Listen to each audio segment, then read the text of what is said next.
ziarah kubur bukan saja boleh, malah dianjurkan oleh Nabi. Tetapi ziarah kubur yang dianjurkan oleh Nabi itu dengan tujuan pertama, agar orang ingat kepada mati. Kafa bil mauti wa'izah, kata Nabi. Cukup dengan mengingat mati menjadi pelajaran bagi kamu semua.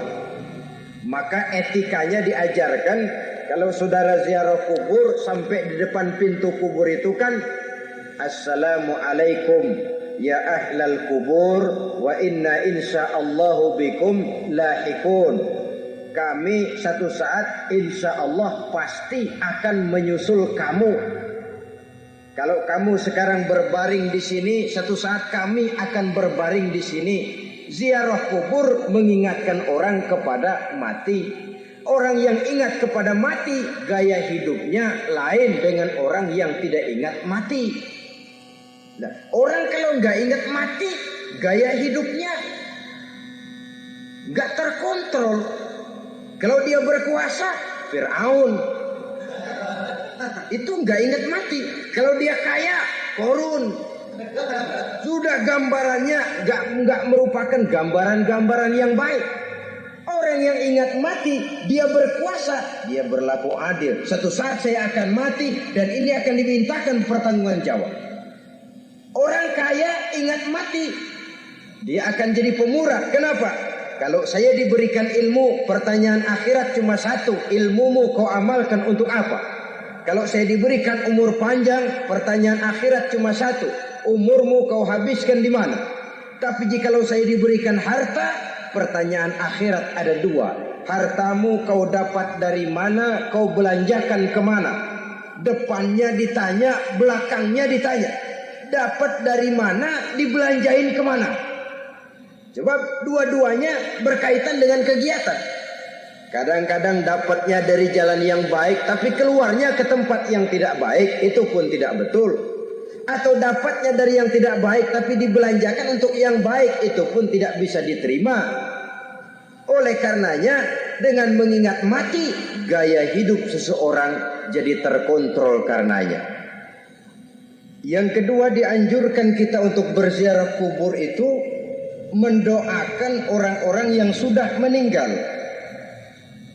Mal mayyitu fi qabrihi illa kal gharikil mutaghawis, kata Nabi. Orang yang sudah meninggal itu di alam barzaknya adalah seperti orang yang tenggelam di lautan, menunggu doa dari keluarganya yang masih hidup. Apakah itu anaknya, kemenakannya, cucunya, dan lain sebagainya. Adapun yang kalau kita ziarahi itu kuburnya orang-orang yang kita tahu merupakan orang soleh, orang yang berjiwa bersih, yang kita kenal ketakwaannya kepada Allah Subhanahu wa taala, tidak ada salahnya kita bertabarruk, asal jangan dengan satu keyakinan bahwa dia secara mandiri bisa mendoakan kita. Dia hanya bisa melakukan itu hanya dengan izin Allah. Nah, umumnya orang kalau sudah ziarah ke kubur-kubur keramat itu Allahnya kelupaan. Itu yang dikhawatirkan merusak dan mengganggu akidah. Sehingga di awal-awal perkembangan Islam, Nabi pernah melarang orang ziarah kubur itu. Ini bisa kita simak dari hadis, kuntu nahaitukum an ziyaratil qabri fazuruha. Dahulu aku pernah melarang kamu untuk ziarah kubur. Adapun sekarang kalau mau ziarah, ziarahlah kamu. Kata-kata dulu aku pernah melarang kamu itu menggambarkan bahwa pada permulaan perkembangan Islam, nilai keimanan para sahabat masih rapuh, masih lemah, masih memerlukan pembinaan. Sehingga kalau mereka sering ke kubur, dikhawatirkan mereka minta kepada kubur.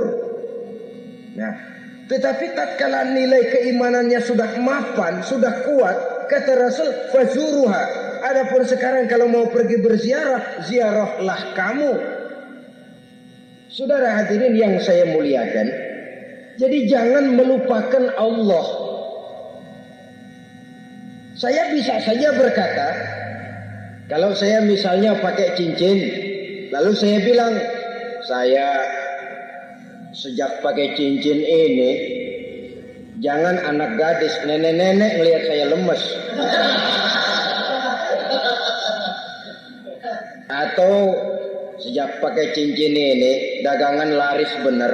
Cincin itu yang menggelincirkan akidah. Untuk tidak tergelincir, orang harus tidak melupakan Allah. Dia bisa berkata, alhamdulillah, Allah memberikan keistimewaan kepada batu cincin saya. Batu cincinnya tidak apa-apa, Allah yang memberikan keistimewaan. Ini dalam bentuk yang langsung. Dalam bentuk yang tidak langsung kita bisa lihat, misalnya kalau petani ditanya, oh ini bisa panen besar ini rahasianya apa? Pak, oh pupuk urea. Nah, Allah nomor 16. Seorang petani yang baik keimanannya, dia akan berkata, kami bisa panen besar karena izin Allah. Lah kalau pupuknya mah pakai pupuk urea, izin Allahnya dulu, baru kemudian pupuknya nyusul. Jadi sebenarnya bukan cuma pergi ke dukun yang bisa merusak keimanan, pergi ke dokter juga bisa loh merusak keimanan. Kalau berkeyakinan bahwa dokter itulah yang memberikan sembuh, kenapa akidah saudara tidak tergelincir karenanya? Dokter hanya memberikan obat dan resep, sembuh itu datangnya dari Allah. Ini yang diungkapkan lewat lisan Nabi Ibrahim alaihissalam, wa idza maridtu fahuwa yashfini. Apabila aku sakit, dialah Allah yang memberikan sembuh. Memberikan sembuh. Jangan juga menyalahartikan ayat ini. Ada ayat begini sakit terus nekat. Udah nggak usah berobat dah, memang penyakit dari Tuhan. Ntar waktunya baik ya. Udah ampek terus dah. Orang yang berobat saja belum tentu sembuh, apalagi yang tidak berobat. Sama juga orang nggak sembahyang kita ajakin ngotot, lo juga yang sembahyang belum tentu masuk surga katanya. Lah yang sembahyang belum tentu masuk surga, bagaimana cengoran lo yang nggak sembahyang?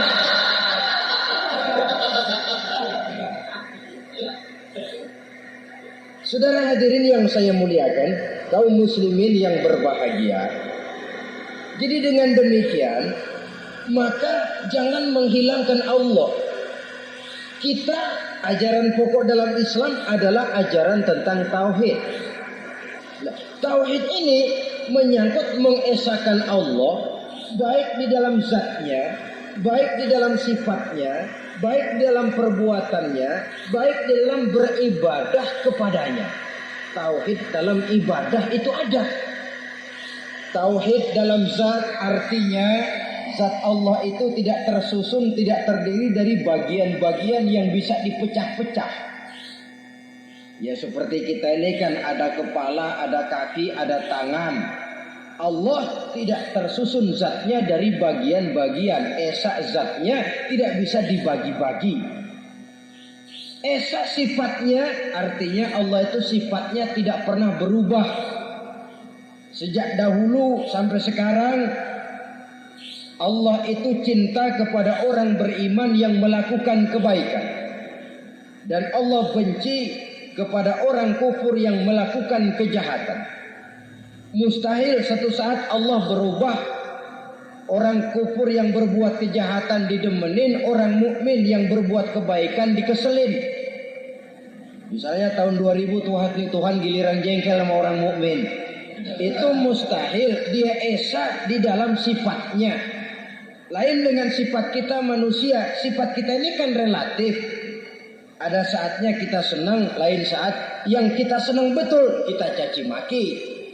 Hari ini kita caci maki, besok kita puji. Lihat teman kaya, habis kita omongin.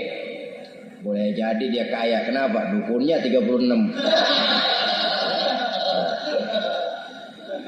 Begitu kita habis caci maki begitu, dia datang ngasih duit sama kita.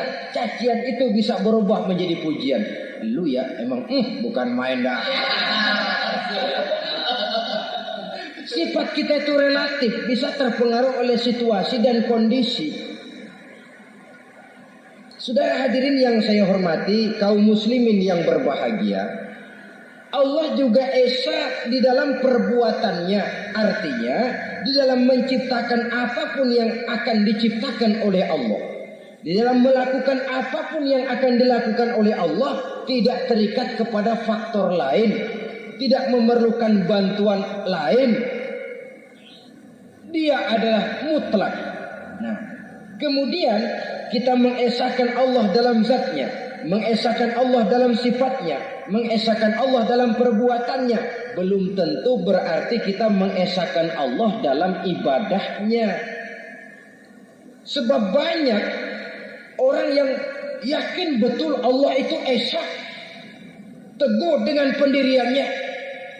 Tuhan lu siapa? Allah. Allah bagaimana? Esa. Bagaimana kalau dua? Kagak. Tiga? Enggak. Mantap. Soal tahlil paten. Tapi dalam ibadah kadang-kadang dia tidak mentauhidkan Allah. Ini makna wa ma umiru illa liya'budullaha mukhlisin. Kami tidak memerintahkan kepadamu kecuali untuk beribadah kepadaku, kata Allah, dengan ikhlas. Beribadah kepada Allah dengan ikhlas itu artinya apa? Beribadah hanya untuk Allah saja. Nah, kalau hanya untuk Allah saja, lalu kita minta berdoa di depan kuburan orang yang soleh, apa syirik? Tidak syirik. Kalau kita berkeyakinan bahwa orang tempat kita memanjatkan doa itu hanya bisa mendoakan kita dengan izin Allah. Dia sendiri tidak punya kekuasaan apa-apa. Tanpa izin Allah, dia tidak bisa berbuat apa-apa. Itu tidak menyebabkan orang menjadi syirik. Sama saja dengan kalau saya berkata tadi, alhamdulillah Allah telah memberikan keistimewaan kepada batu cincin saya. Apa salahnya Allah memberikan keistimewaan kepada benda-benda mati? Allah memberikan keistimewaan kepada Hajar Aswad, benda mati. Allah memberikan keistimewaan kepada Masjidil Haram, benda mati. Allah memberikan keistimewaan kepada Ka'bah, benda mati. Orang tawaf keliling Ka'bah, sembahyang di Masjidil Haram, sujud menghadap kepada Ka'bah. Apakah jadi syirik? Tidak. Kita tidak menyembah Ka'bahnya, kita menyembah yang punya Ka'bah itu. Nah, di sini kita lihat bahwa fungsi Ka'bah hanya merupakan wasilah. Tapi kalau Allahnya kita hilangkan, jadilah kita penyembah batu. Hanya saja batu itu berbentuk 4 bernama Ka'bah. Sa'i, orang yang melaksanakan haji, lari-lari antara Safa dan Marwah, amalan apa itu? Seakan-akan kita menghormati bukit-bukit, gunung-gunung. Tapi bukan itu yang kita tuju dalam pelaksanaan sa'i itu. Yang kita tuju adalah ini perintah Allah. Allahnya yang diutamakan. Maka hal semacam ini tidak menyebabkan orang menjadi syirik dan tergelincir dari tauhid.